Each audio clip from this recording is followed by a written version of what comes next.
Phone tapping విచారణ అనంతరం మాజీ మంత్రి హరీష్ రావు లైవ్ లో మాట్లాడుతున్నారు. చూద్దాం ఇప్పుడు లైవ్ లో. అటెన్షన్ డైవర్షన్ ముఖ్యంగా నిన్న మేము ఈ సైట్ విజిట్ సర్టిఫికెట్ పేరిట జరిగిన కుంభకోణాన్ని బట్టబయలు చేశాం. సైట్ విజిట్ సర్టిఫికెట్లో మొదటి లబ్ధిదారుడు ముఖ్యమంత్రి బావమరిది. రేవంత్ రెడ్డి బావమరిది భాగోతాన్ని పొద్దుగాల బయట పెడితే సాయంత్రానికి నోటీసు పంపిండు నాకు. అంటే ఇదంతా డైవర్షన్ పాలిటిక్స్. మేమేమడిగినాము? సిట్టింగ్ జడ్జితో విచారణ జరపండి అన్నాం.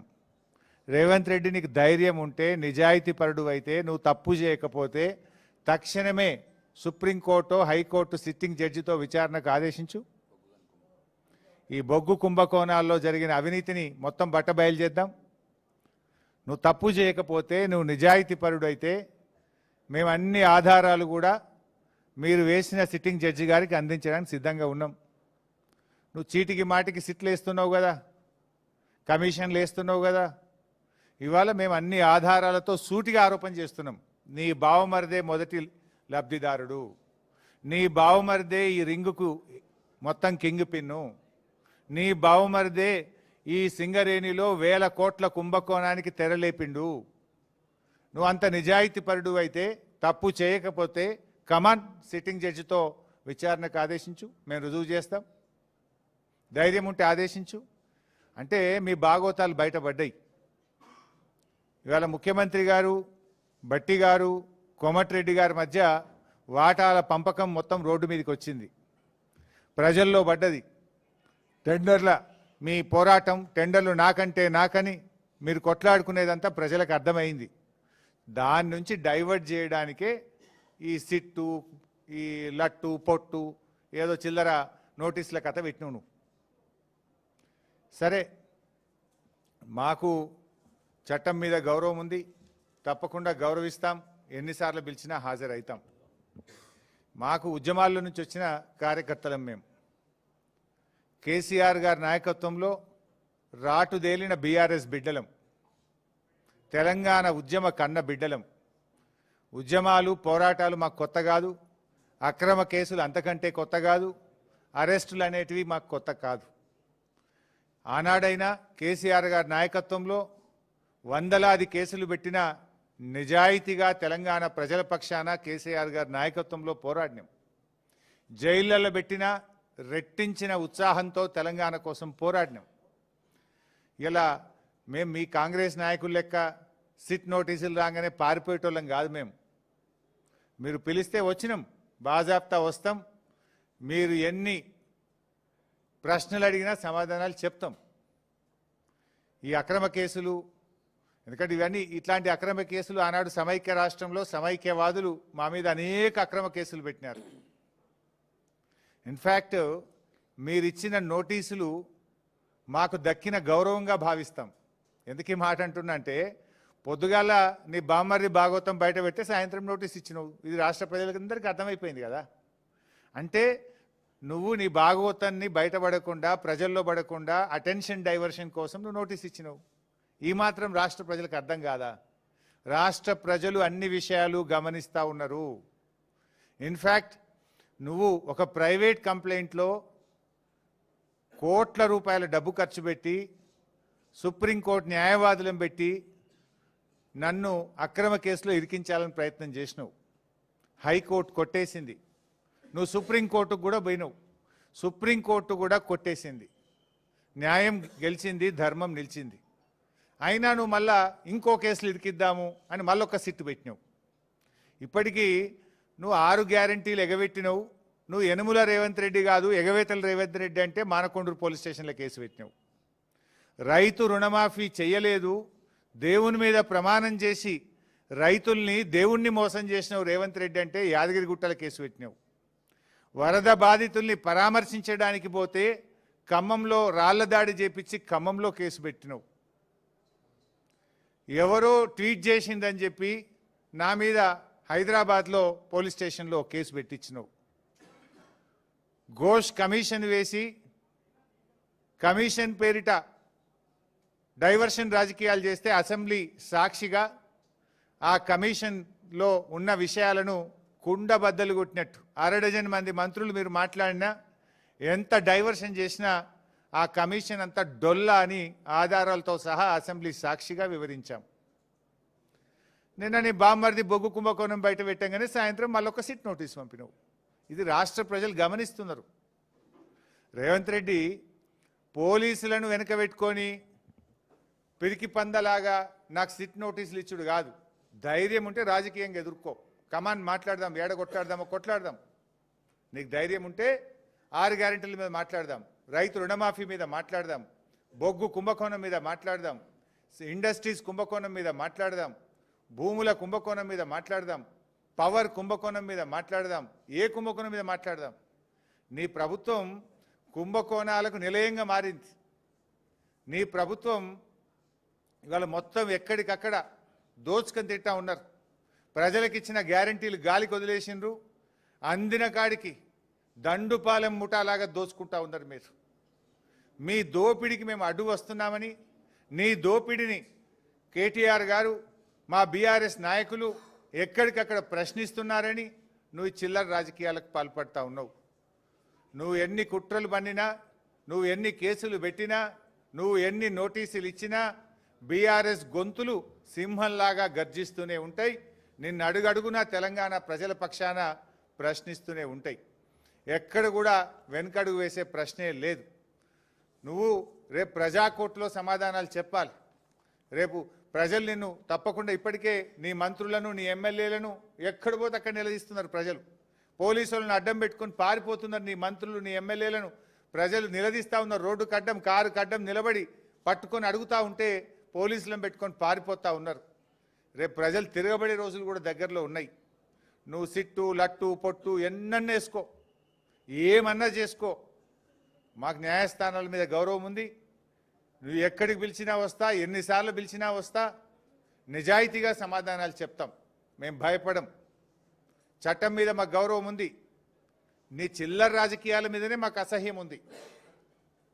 వెగటు పుడతా ఉంది ప్రజలకు. నీ భాష, నీ మాటలు వింటా ఉంటే రోత పుడతా ఉంది ఇలా రాష్ట్ర ప్రజలకు. రేవంత్ రెడ్డి గారు చూసుకో, అసలే ఇడిచిపెట్టాం, నేను ఇంకా గట్టి కొట్లాడతాం. నీ 6 గ్యారెంటీల అమలు మీద, నీ కుంభకోణాల మీద మేము మా పోరాటాలు జరుపుతూనే ఉంటాం. మాది ఉద్యమ పార్టీ, రాష్ట్రం సాధించిన పార్టీ బీఆర్ఎస్ పార్టీ. మేము కేసీఆర్ సృష్టించిన సైనికులం, కార్యకర్తలం. మాకు త్యాగాలు తెలుసు, మాకు పోరాటాలు తెలుసు. నీలాగా వెన్నుపోట్లు, కుట్రలు, కుతంత్రాలు, చీకటి రాజకీయాలు మాకు తెలియవు. మా కేసీఆర్ నేర్పింది పోరాటం, త్యాగం, ప్రజల పక్షాన నిలబడడం మా కేసీఆర్ గారు నేర్పినారు. నువ్వు ఎన్ని సిట్ నోటీసులు పంపుతో పంపు, మేము భయపడేది లేదు. కానీ నువ్వు దర్యాప్తు పేరు మీద ఆడుతున్నటువంటి ఈ నాటకం తెలంగాణ ప్రజలు నిశ్చితంగా గమనిస్తూ ఉన్నారు. నాకు తెలిసి ఇవాళ మళ్ళీ లీక్ ఇస్తారు. ఇట్లయిందట అట్లయిందట, లోపలను ఓ చిల్లర లీక్ ఇస్తారు. దమ్ముంటే వీడియో బయట పెట్టు. మొత్తం వీడియో రికార్డింగ్ అయింది కదా. I am challenging Revanth Reddy. ఇవాళ జరిగిన, నన్ను అడిగిన ప్రశ్నలు, నేను చెప్పిన సమాధానాలు మొత్తం వీడియో బయట పెట్టి రాష్ట్ర ప్రజలు చూస్తారు. చిల్లర లీకులు ఎందుకు ఇస్తావు? మళ్ళీ నాకు తెలిసి ఇప్పుడు సాయంత్రం లీక్ ఇస్తారు. లీకుల ప్రభుత్వం ఇది. లీకుల ప్రభుత్వం, స్కామ్ల ప్రభుత్వం. లీకుల మీదనే ప్రభుత్వాన్ని నడుపుతున్నాడు రేవంత్ రెడ్డి. ఎంతకాలం నడుపుతావు లీకులను? ఈ లీకులు, ఈ చిల్లర రాజకీయాలు, ఈ బురద రాజకీయాలు నడవయి. ప్రజలకు డెలివరీ కావాలి, ప్రజలకు ఇచ్చిన మాట నిలబెట్టుకోవాలి. అరే నాట్లు పడుతున్నాయి, ఇదివరకు రైతు బంధు ఇయ్యలే, రైతు బంధు ఎప్పుడు ఇస్తావో చెప్పు. నాట్లకు కేసీఆర్ పైసలు ఇస్తే నువ్వు ఓట్లకు పైసలు ఇస్తున్నావు. ఓ పంటకు ఇస్తున్నావు, ఓ పంటకు ఎగబెడుతున్నావు. ఓ పంటకు బోనస్ ఎగ్గొట్టినావు, 2 పంటలకు రైతు బంధు ఎగ్గొట్టినావు, సగం మందికి రుణమాఫీ ఎగ్గొట్టినావు, పంటల బీమా ఉత్తదే చేసినావు. అంతా 2 లక్షల ఉద్యోగాలు ఉత్తదే అయిపోయింది. మహాలక్ష్మి 2500 పత్తా లేదు. 4000 పింఛను ఇవాళ ముసలోళ్ళు కళ్ళల్లో వత్తులు వేసుకొని అవ్వాతాతలు ఎదురు చూస్తున్నారు. వాటి గురించి మాట్లాడు. ఈ నోటీసులు మమ్మల్ని భయపెట్టలేవు సరికదా, మీ పతనాన్ని మరింత వేగవంతం చేస్తాయి. గుర్తుపెట్టుకో రేవంత్ రెడ్డి. ఇలాంటి నోటీసులతో మేము భయపడం. నీ రాజకీయ పతనం మరింత పేక మేడల్లాగా కూలిపోయే రోజులు దగ్గరలో ఉన్నాయి. నీ పతనానికి నువ్వే నాంది పలుకుతున్నావు. నీ పతనానికి నువ్వే అడుగులు వేస్తూ ఉన్నావు. ఈ నోటీసులు నీ పతనాన్ని వేగవంతం చేస్తాయి. చూసుకుందాం. బట్ మేము ఫైనల్గా మళ్ళీ డిమాండ్ చేస్తున్నాం, నీకు నిజాయితీ ఉంటే, తప్పు చేయకపోతే సైట్ విజిట్ సర్టిఫికెట్ల పేరిట సింగరేణిలో జరిగిన కుంభకోణాల మీద సిట్టింగ్ జడ్జితో విచారణ జరపాలని మళ్ళీ డిమాండ్ చేస్తున్నాం. నువ్వు విచారణ ఒప్పుకోలేదంటే, నువ్వు విచారణకు ముందుకు రాలేదంటే నీ బావమరిది కుంభకోణం చేసింది నిజం, కుంభకోణం జరిగింది నిజం. అందుకే నువ్వు భయపడి విచారణ జరుపుతలేవని మేము భావించాల్సి ఉంటుంది. నిజాయితీ ఉంటే, ధైర్యం ఉంటే వెంటనే సిట్టింగ్ జడ్జితో విచారణ జరుపు. లేదంటే మా అంటే 2 ఏళ్ళే కదా, బీఆర్ఎస్ ప్రభుత్వం వచ్చేది ఖాయం, విచారణ జరిపేది ఖాయం, మీ అవినీతిని కక్కిచ్చేది ఖాయం, కటకటాల వెనుక మిమ్మల్ని పెట్టేది ఖాయం. Thank you.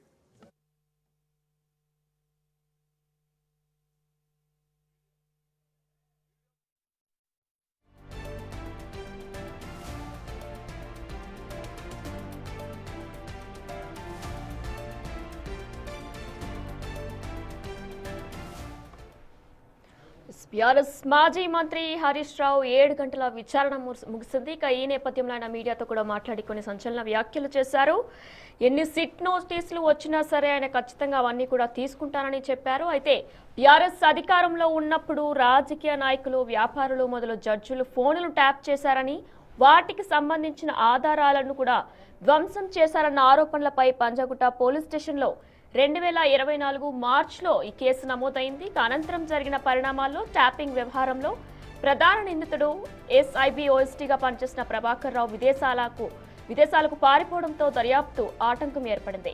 ఇక మిగతా నిందితులకు అరెస్టు చేసినప్పటికీ కూడా ప్రభాకర్ రావు అందుబాటులోకి లేకపోవడంతో చాలా కాలం పాటు దర్యాప్తు నిలిచిపోయింది. మళ్లీ గత జూన్లో ప్రభాకర్ రావు హైదరాబాద్ రావడంతో దర్యాప్తు ఊపందుకుంది. ఇక ఈ రోజు హరీష్ రావుకు దాదాపు సిట్ అధికారులు 7 గంటల పాటు కూడా విచారణ చేశారు. ఇక ఈ విచారణ అనంతరం కూడా ఆయన బయటకు వచ్చి మీడియాతో మాట్లాడుతున్నప్పుడు కూడా ఇవన్నీ డైవర్షన్ పాలిటిక్స్ అంటూ కూడా ఆయన కొన్ని సంచలన వ్యాఖ్యలు చేశారు. ఎన్ని కేసులు పెట్టినా సరే భయపడే రకం కాదంటూ కూడా ఆయన చెప్పుకొచ్చారు.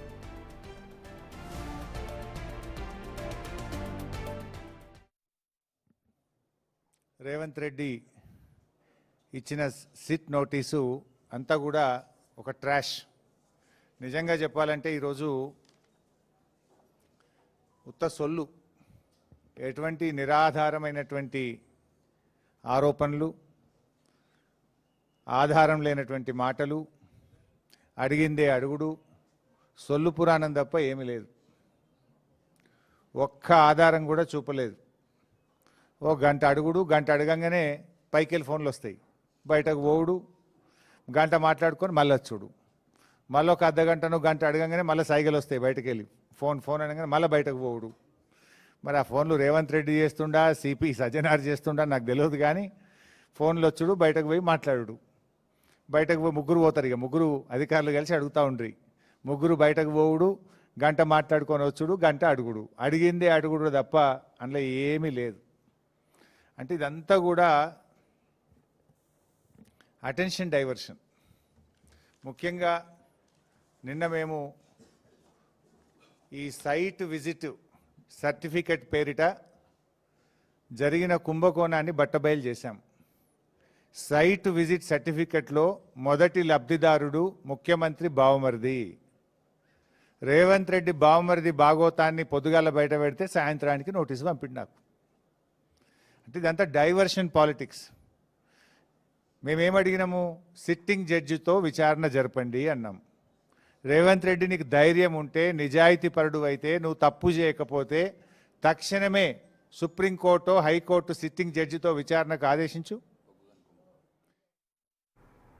ఇదే అంశానికి సంబంధించి మరింత సమాచారం మా ప్రతినిధి విజయ్ లైవ్ లో అందిస్తారు. రైట్ విజయ్, అయితే ఇప్పుడు ఫోన్ ట్యాపింగ్ కేసులో కూడా బీఆర్ఎస్ మాజీ మంత్రి హరీష్ రావు విచారణ ముగిసింది. ఆయన కొన్ని సంచలన వ్యాఖ్యలు కూడా చేశారు. ప్రజెంట్ ప్రెస్ మీట్ లో కూడా ఆయన కొన్ని సంచలన వ్యాఖ్యలు చేస్తారు. దీన్ని ఎలా చూడాలి? యస్విన్, అయినా సుమారుగా 7 గంటల వరకు కూడా ఈ ఫోన్ ట్యాపింగ్ కేసులో అయితే మాజీ మంత్రి హరీష్ రావుకు సంబంధించినటువంటి విచారణ కూడా కొనసాగింది. అయితే విచారణలో భాగంగా హరీష్ రావుని విచారణ ఉన్నటువంటి సిట్ అధికారులు కొన్ని ప్రశ్నలు కూడా అడిగినట్టుగా అయితే తెలుస్తోంది. ఈ ప్రశ్నలకు సంబంధించి సో చాలా వరకు కూడా హరీష్ రావు గతంలో అంటే ఈ ఫోన్ ట్యాపింగ్ ఇష్యూకి సంబంధించినటువంటి ఏదైతే ఇష్యూ ఉందో దానికి సంబంధించి కూడా అనేక ప్రశ్నలు అడిగినట్టు కూడా తెలుస్తోంది. ఎస్, ఇటు హరీష్ రావు అలాగే మాజీ మంత్రి కేటీఆర్ కూడా ఇక్కడ తెలంగాణ భవన్ నుంచి వెళ్తున్నటువంటి పరిస్థితి అయితే కనిపిస్తోంది. ఎస్, చూడొచ్చు ఒక్కసారి కూడా హరీష్ రావు అయితే వెళ్తున్నటువంటి పరిస్థితి కనిపిస్తూ ఉంది. ఒక్కసారి మాట్లాడేటువంటి ప్రయత్నం చేద్దాం. ఈయన ఆ ఇంటికి కూడా తిరిగి వెళ్తున్నటువంటి పరిస్థితి కూడా కనిపిస్తూ ఉంది. అయితే ఇప్పటి వరకు ఏదైతే విచారణ కొనసాగిందో ఆ విచారణకు సంబంధించినటువంటి అంశాల గురించి కూడా తిరిగి తెలంగాణ భవన్లో హరీష్ రావు అలాగే ఒక ప్రెస్ మీట్ అయితే ఏర్పాటు చేశారు. ఈ ప్రెస్ మీట్కి సంబంధించినటువంటి డీటెయిల్స్ ఏవైతే ఉన్నాయో కాంగ్రెస్ నాయకుల్లాగా మేము సిట్ నోటీసులకు భయపడేటువంటి ప్రసక్తే లేదు. ఎన్నిసార్లు సిట్ నోటీసులు ఇచ్చినా కూడా ఖచ్చితంగా వాటికి అంటే సిట్టు సంబంధించినటువంటి విచారణకు హాజరవుతాం. తిరిగి ఎన్నిసార్లు మీరు పిలిచినా కూడా మళ్ళీ కూడా విచారణకు హాజరవుతామంటూ కూడా హరీష్ రావు అయితే చెప్పుకొచ్చారు. ఇక రేవంత్ రెడ్డికి సంబంధించిన అంటే ముఖ్యమంత్రి రేవంత్ రెడ్డికి సంబంధించినటువంటి బావమరిదికి ఏదైతే సంబంధించినటువంటి కోల్ ఇష్యూ ఉందో దానికి సంబంధించి మేము ఆ అంశాన్ని లేవరెత్తినందుకే ఈరోజు మాకు నోటీసులు ఇచ్చి విచారణకు రమ్మని చెప్పారు. సో అక్కడ జరిగింది అసలు ఏమీ లేదు, అంతా కూడా ఉత్తదే అంటూ మాజీ మంత్రి హరీష్ రావు మాట్లాడుతూ ఉన్నారు. మరొక పక్క బీఆర్ఎస్ శ్రేణులు కూడా ఇటు పెద్ద ఎత్తున జూబ్లీ హిల్స్ పోలీసు స్టేషన్ వద్ద కూడా ఆందోళన చేసినటువంటి సంగతులు కూడా మనకు అక్కడ సందర్భం కూడా కనిపించింది. కొంతమంది మహిళా నాయకురాలను కూడా అరెస్ట్ చేసినటువంటి పరిస్థితులు కూడా కనిపించాయి. సో ఎటకేలకు విచారణ అయితే ముగిసింది. మళ్ళీ ఎప్పుడు పిలిచినా కూడా ఖచ్చితంగా సిట్ విచారణకు హాజరవుతానంటూ కూడా హరీష్ రావు చెప్తా ఉన్నారు. సో ఈ కేసుకు సంబంధించి గతంలోనే తనకు ఇటు విచారణకు సంబంధించి నోటీసులు అందేటువంటి అవకాశం ఉందని చెప్పి హరీష్ రావు చెప్పారు. అదేవిధంగా అంటే ఆ కోణంలోనే ఇప్పుడు సిట్ అధికారులు నోటీసులు ఇచ్చారు, విచారణ కూడా హాజరయ్యారు. మరొక పక్క ఇదే కోణంలో అంటే ఈ కేసుకు సంబంధించే మాజీ మంత్రి కేటీఆర్ కావచ్చు, మాజీ ముఖ్యమంత్రి కేసీఆర్ కావచ్చు, వీళ్ళిద్దరికీ కూడా నోటీసులు జారీ అయ్యేటువంటి అవకాశం ఉందంటూ కూడా అటు వార్తలు అంటే చక్కర్లు కొట్టినటువంటి సందర్భం కూడా ఉంది. కాబట్టి సో వారికి కూడా ఏమైనా ఈ నేపథ్యంలోనే నోటీసులు అందేటువంటి అవకాశం ఉందా అనేటువంటి దాంట్లో కూడా ఇప్పుడు తెలంగాణకు సంబంధించినటువంటి యావత్ రాష్ట్ర ప్రజానీకం కూడా ఆలోచిస్తున్నటువంటి పరిస్థితి కనిపిస్తుంది. మరొక పక్క బీఆర్ఎస్కు సంబంధించినటువంటి పార్టీ శ్రేణులు కూడా ఒకవేళ హరీష్ రావుకి నోటీసులు జారీ చేసినటువంటి సిచ్యువేషన్ ఏదైతే ఉందో అదే విధంగా కనుక ఖచ్చితంగా ఉంటే కనుక తిరిగి వాళ్లకు కూడా కేటీఆర్కి కేసీఆర్కి కూడా నోటీసులు అందితే ఎలాంటి నిర్ణయం తీసుకోవాలన్నటువంటి దానిపైన కూడా పూర్తిగా బీఆర్ఎస్ శ్రేణులు కూడా ఆలోచిస్తున్నటువంటి పరిస్థితి కనిపిస్తూ ఉంది. వినయన రైట్ విజయ్, అయితే మరొకసారి హరీష్ రావుని సిట్ అధికారులు పిలిచే అవకాశం ఉందనుకోవచ్చా? ఇక దీంతో పాటు కీలక నేతలను ఎవరినైనా కూడా సిట్ అధికారులు ప్రశ్నించే అవకాశం ఉందనుకోవచ్చా? ఎస్, ఖచ్చితంగా వినాయన. ఎందుకంటే ఎప్పుడు పిలిచినా కూడా నేను ఆ చట్టాన్ని గౌరవించేటువంటి వ్యక్తిని, అలాగే ప్రభుత్వాన్ని నమ్మేటువంటి వ్యక్తిని, రాజ్యాంగాన్ని నమ్మేటువంటి వ్యక్తిగా ఉన్నాను. కాబట్టి ఖచ్చితంగా సిట్ అధికారులు ఎప్పుడు పిలిచినా నేను వెళ్ళి విచారణకు హాజరవుతానంటూ మాజీ మంత్రి హరీష్ రావు చెప్తా ఉన్నారు. ఈ నేపథ్యంలోనే మరొకసారి కూడా హరీష్ రావుని పిలుస్తారా లేదా అనేటువంటిది కొంత ప్రశ్నార్థకంగా మారింది. ఎందుకంటే ఈ కేసులో కేవలం ఆయన ఒక సాక్షిగా మాత్రమే అంటే ఒక విట్నెస్గా మాత్రమే అధికారులు సిట్ అధికారులు అయితే విచారణ జరిపారు. కాబట్టి సో దానికి సంబంధించి మరొకసారి కూడా పిలిచేటువంటి అవకాశం ఉందని చెప్పేసి అయితే అటు అధికార వర్గాల్లో చర్చలు జరుగుతూ ఉన్నాయి. మరొక పక్క రాజకీయ వర్గాల్లో కూడా ఈ ఫోన్ ట్యాపింగ్ కేసు ఏదైతే ఉందో తెలంగాణ రాష్ట్ర రాజకీయాల్లో ఒక సంచలనంగా మారిందనే చెప్పాలి. దీనికి సంబంధించి బీఆర్ఎస్కు సంబంధించినటువంటి ఒక కీలక నేతకు నోటీసులు ఇవ్వడం, ఆయన హాజరవడం పట్ల కూడా అంటే విచారణకు హాజరవడం పట్ల కూడా కొంత ప్రాధాన్యత సంతరించుకుందని చెప్పాలి ఈ కేసు. సో ఇదే విధంగా ఖచ్చితంగా బీఆర్ఎస్లో ఉన్నటువంటి పలువురు కీలక నేతలకు కూడా తిరిగి సిట్ అధికారులు నోటీసులు ఇచ్చేటువంటి అవకాశం ఉందంటూ కూడా అధికార వర్గాల్లో చర్చలు అయితే జరుగుతూ ఉన్నాయి. వినయన అయితే విజయ్, ఆయన ఒక సంచలన వ్యాఖ్యలు కూడా చేశారు. ఇదంతా కూడా అటెన్షన్ డైవర్షన్ పాలిటిక్స్ అంటూ కూడా ఆయన చెప్పుకొస్తున్నారు. ఇక దీంతో పాటు దాదాపు 7 గంటల పాటు కూడా హరీష్ రావుకి సిట్ అధికారులు విచారించారు. ఎటువంటి ప్రశ్నలు సంధించారు అనుకోవచ్చు? ఎస్వీనైనా అంటే దీన్ని పూర్తిగా కూడా తెలంగాణ ప్రజానికాన్ని డైవర్షన్ చేసేటువంటి విధంగానే రేవంత్ రెడ్డి సర్కార్ అలాగే ఈ ప్రత్యేక సిట్ అధికారులు కూడా పూర్తిగా విచారణకు హాజరు కావాలంటూ నోటీసులు జారీ చేశారు. రానున్నటువంటి మున్సిపల్ ఎన్నికల్ని దృష్టిలో పెట్టుకొని బీఆర్ఎస్ని దెబ్బకొట్టేటువంటి విధంగా, బీఆర్ఎస్ని మైనస్ చేసేటువంటి విధంగానే నాకు నోటీసులు ఇచ్చారంటూ కూడా సంచలన వ్యాఖ్యలు అయితే ఇటు హరీష్ రావు కూడా చేశారు. సో ఈ నేపథ్యంలోనే అయితే గతంలో ఏదైతే గత ప్రభుత్వ హయాంలో జరిగినటువంటి ఫోన్ ట్యాపింగ్ ఏదైతే ఉందో సుమారుగా 4,000కు పైచిలకు ఫోన్లను కూడా ట్యాప్ చేసినట్లుగా కూడా అటు ప్రత్యేక సిట్ అధికారులు కూడా గుర్తించారు.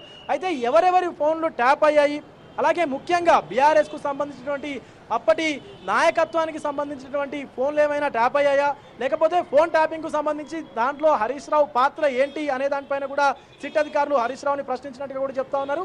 ముఖ్యంగా ప్రభాకర్ రావు, అప్పటి ఎస్ఐబి చీఫ్గా ఉన్నటువంటి ప్రభాకర్ రావుకు హరీష్ రావుకు ఉన్నటువంటి రిలేషన్ ఏంటి, అలాగే గతంలో ఉన్నటువంటి ఒక ఛానల్కు సంబంధించి అంటే కేసు నమోదు చేసినప్పటికీ కూడా ఆ ఛానల్ యజమానికి మీకు ఉన్నటువంటి సంబంధం ఏంటి అంటూ కూడా మాట్లాడుకొచ్చినటువంటి పరిస్థితి ఉంది. అలాంటి ప్రశ్నలు కూడా సంధించినటువంటి ప్రశ్నలు అయితే సిట్ అధికారులు ఈ ట్రబుల్ షూటర్కి సంధించినట్టుగా కూడా తెలుస్తూ ఉంది. సో ఇందులో భాగంగానే ఇప్పుడు హరీష్ రావు గతంలోనే చెప్పుకొచ్చినటువంటి ఒక మాటను కూడా తీసుకొస్తా ఉన్నారు అధికారులు. ఎందుకంటే అవసరాన్ని బట్టి, అక్కడ ఉన్నటువంటి అత్యవసర పరిస్థితిని బట్టి కొన్నిసార్లు అధికారులు ఎవరి ఫోన్ అయినా ట్యాప్ చేసేటువంటి అవకాశం ఉంది. కానీ అందులో ఏ రాజకీయ నాయకుడికి కానీ ఏ ప్రజా ప్రతినిధికి కానీ సంబంధం ఉండదు.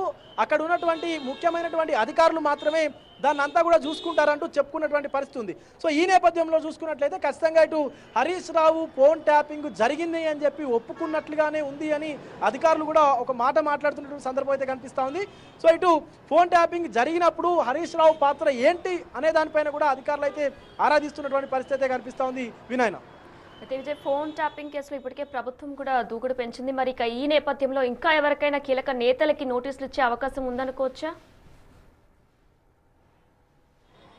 ఎస్, ఖచ్చితంగా వినాయన. ఎందుకంటే బీఆర్ఎస్కు సంబంధించి గత బీఆర్ఎస్ పాలనలో అనేక మంది నాయకులు, మాజీ మంత్రులు కావచ్చు, మాజీ ఎమ్మెల్యేలు కావచ్చు, ప్రతి ఒక్కరిని కూడా ఈ ప్రత్యేక సిట్ అధికారులు అయితే విచారించేటువంటి అవకాశం కూడా కనిపిస్తుంది. వారి స్టేట్మెంట్స్ని కూడా రికార్డ్ చేసేటువంటి అవకాశం కూడా కనిపిస్తుంది. ఎందుకంటే గత ప్రభుత్వ హయాంలో అనేక మంది ఇటు భాజపా నాయకులు కావచ్చు, కాంగ్రెస్ నాయకులు కావచ్చు, ఈవెన్ బీఆర్ఎస్లో ఉన్నటువంటి నాయకులు కావచ్చు, వారి ఫోన్లు ట్యాప్ అయ్యాయి అనేటువంటి అనుమానాలు కూడా వ్యక్తపరిచారు. కొంతమంది నాయకులు ఈవెన్ ప్రత్యేకంగా ఏర్పాటు చేసినటువంటి సిట్ అధికారుల వద్దకు వెళ్ళి కూడా వారి వాంగ్మూలాన్ని కూడా ఇచ్చినటువంటి సందర్భాలు కూడా ఉన్నాయి. సో ఈ నేపథ్యంలోనే బీఆర్ఎస్కు సంబంధించినటువంటి అధికారులు ఎవరైతే, అంటే బీఆర్ఎస్కు సంబంధించినటువంటి అధికార వర్గం ఎప్పుడైతే పనిచేసిందో ఆ అధికార పక్షానికి సంబంధించి ఎవరైతే ముఖ్య నాయకులు, అంటే మాజీ మంత్రులు ఎవరైతే ఉన్నారో, బీఆర్ఎస్లో కీలకంగా వ్యవహరించేటువంటి నాయకులు ఎవరైతే ఉన్నారో, సో వాళ్ళందరికీ కూడా ఇటు సిట్ అధికారులు నోటీసులు సర్వ్ చేసిన తర్వాత ఖచ్చితంగా వాళ్ళని కూడా విచారణకు పిలిచేటువంటి అవకాశం అయితే కనిపిస్తూ ఉంది. అనంతరం వారి స్టేట్మెంట్స్ని రికార్డ్ చేసి హరీష్ రావు మాట్లాడినటువంటి మాటలు కావచ్చు, సో ఇదంతా కూడా వీడియో రికార్డింగ్ ఉంటుంది కాబట్టి హరీష్ రావుని అడిగినటువంటి ప్రశ్నలు, ఆయన చెప్పినటువంటి సమాధానాలు, అలాగే ప్రభాకర్ రావు కావచ్చు, సో ఇటు మిగతా ఎవరైతే తిరుపతి రావు కావచ్చు, వీళ్ళందరినీ అంటే ఎంక్వైరీ చేసినటువంటి సమయంలో రికార్డ్ చేసినటువంటి ఫుటేజ్ ఏదైతే ఉంటుందో, వీడియో ఏదైతే ఉంటుందో, సో వాటి దగ్గరలో చూస్తూ, అంటే వాటిని పోలుస్తూ సమాధానాలు సరిగా వస్తూ ఉన్నాయా లేదా అనేటువంటి దానిపైన కూడా పూర్తిగా ఎంక్వైరీ అయితే జరిగేటువంటి అవకాశం అయితే కనిపిస్తూ ఉంది. వినాయన అయితే విజయ్, మనం ఆయన మీడియాతో మాట్లాడుతున్నప్పుడు కూడా చూసాం, ట్రాష్ అని, ఇవన్నీ కూడా ఉత్తుత్తి పాలిటిక్స్ అని కూడా ఆయన కొన్ని ఆరోపణలు చేశారు. ఇక దీంతో పాటు ఇక వీడియో రికార్డింగ్ని కూడా కావాలంటే ఈ ప్రభుత్వం 7 గంటల వీడియో రికార్డింగ్ని కూడా జనాలకు చూపించటంటూ కొన్ని మాటలు చెప్పారు. దీన్ని మనం ఎలా చూడాలి? ఎస్, ఖచ్చితంగా వినాయన. అంటే రేవంత్ రెడ్డి సర్కార్కి దమ్ముంటే నేను విచారణలో పాల్గొన్నప్పుడు, అంటే నా ఎంక్వైరీ జరిగినప్పుడు ఆ 7 అవర్స్ ఫుటేజ్ ఏదైతే ఉందో, ఆ ఎంక్వైరీ ఫుటేజ్ ఏదైతే రికార్డ్ చేస్తారో ఆ ఫుటేజ్ని బయట పెట్టమని చెప్పేసి కూడా హరీష్ రావే ప్రభుత్వానికి సవాలు విసురుతున్నటువంటి పరిస్థితులు ఇక్కడ ఏర్పడ్డాయని చెప్పాలి.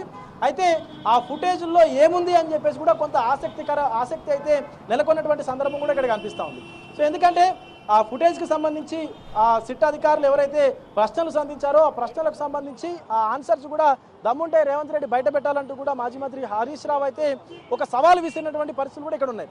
సో దానికి చూసుకున్నట్లయితే రేవంత్ రెడ్డి బావమరిదికి సంబంధించినటువంటి కోల్కు సంబంధించినటువంటి ఏదైతే ఇష్యూ ఉందో, ఆ బొగ్గు గనికి సంబంధించినటువంటి ఇష్యూని డైవర్ట్ చేయడానికే నాకు నోటీసులు ఇచ్చి నన్ను విచారణకు పిలిచారంటూ కూడా ఒక సంచలన ఆరోపణ కూడా చేసినటువంటి పరిస్థితులు ఉన్నాయి. సో ఈ నేపథ్యంలోనే హరీష్ రావు మాట్లాడుతూ కూడా, సో ఖచ్చితంగా రేవంత్ రెడ్డిని వదిలిపెట్టము, ప్రజలకు ఇచ్చినటువంటి హామీలు ఏవైతే ఉన్నాయో వాటన్నిటిని నెరవేర్చేంత వరకు కూడా మేము కానీ, మా పార్టీ కానీ, మా కార్యకర్తలు కానీ అసలు వదిలిపెట్టే ప్రసక్తే లేదంటూ కూడా కాంగ్రెస్ పార్టీని, అలాగే ముఖ్యమంత్రి రేవంత్ రెడ్డికి కూడా ఈవెన్ హెచ్చరికలు జారీ చేసినటువంటి సిచ్యువేషన్స్ అయితే ఉన్నాయి. వినాయన right Vijay, thanks for the details.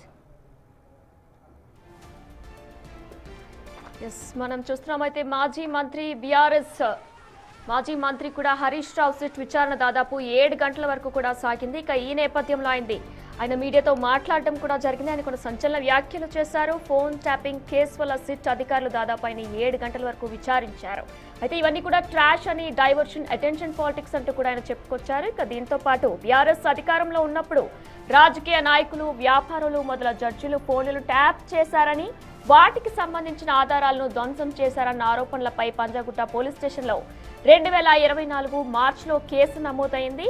అనంతరం జరిగిన పరిణామాల్లో ట్యాపింగ్ వ్యవహారంలో ప్రధాన నిందితుడైన ఏసీబీ ఓఎస్టీగా పనిచేసిన ప్రభాకర్ రావు విదేశాలకు పారిపోవడంతో దర్యాప్తును ఆటంకం ఏర్పడింది. ఇక ఈరోజు దాదాపు 7 గంటల పాటు కూడా బీఆర్ఎస్ మాజీ మంత్రి హరీష్ రావుకు సిట్ అధికారులు విచారించారు. ఇక విచారణ అనంతరం కూడా ఆయన మీడియాతో మాట్లాడారు. ఇవన్నీ కూడా ట్రాష్ అని, డైవర్షన్ పాలిటిక్స్ అంటూ కూడా ఆయన కొన్ని సంచలన వ్యాఖ్యలు చేశారు.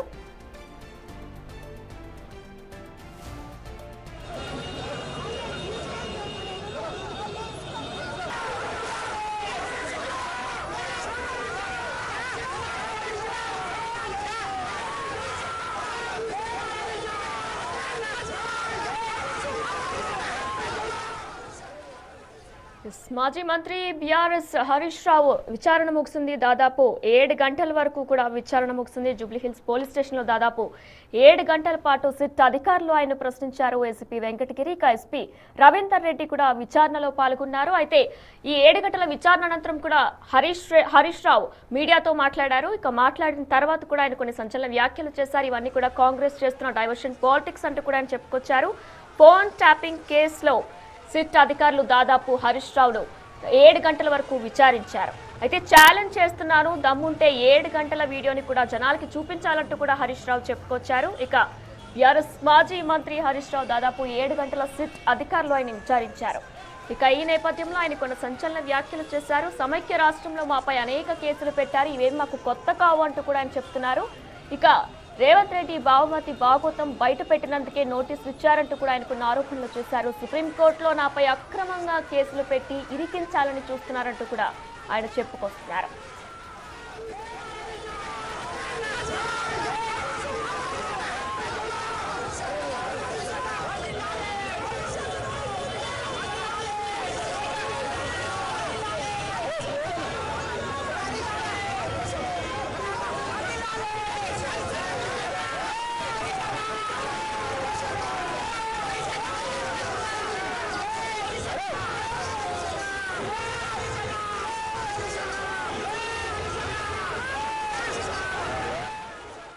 సైట్ విజిట్ సర్టిఫికెట్ల పేరిట సింగరేణిలో జరిగిన కుంభకోణాల మీద సిట్టింగ్ జడ్జితో విచారణ జరపాలని మళ్ళీ డిమాండ్ చేస్తున్నాం.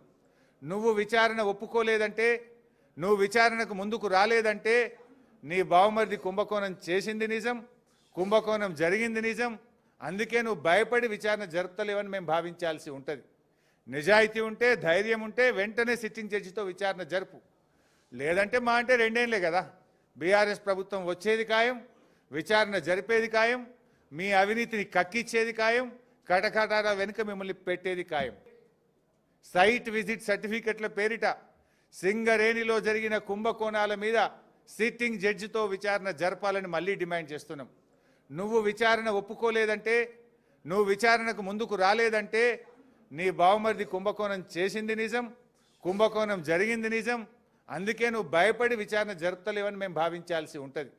నిజాయితీ ఉంటే, ధైర్యం ఉంటే వెంటనే సిట్టింగ్ జడ్జితో విచారణ జరుపు. లేదంటే మా అంటే 2 ఏళ్లే కదా, బీఆర్ఎస్ ప్రభుత్వం వచ్చేది ఖాయం, విచారణ జరిపేది ఖాయం, మీ అవినీతిని కక్కిచ్చేది ఖాయం, కటకటాల వెనుక మిమ్మల్ని పెట్టేది ఖాయం. సైట్ విజిట్ సర్టిఫికెట్ల పేరిట సింగరేణిలో జరిగిన కుంభకోణాల మీద సిట్టింగ్ జడ్జితో విచారణ జరపాలని మళ్ళీ డిమాండ్ చేస్తున్నాం. నువ్వు విచారణ ఒప్పుకోలేదంటే, నువ్వు విచారణకు ముందుకు రాలేదంటే నీ బావమరిది కుంభకోణం చేసింది నిజం, కుంభకోణం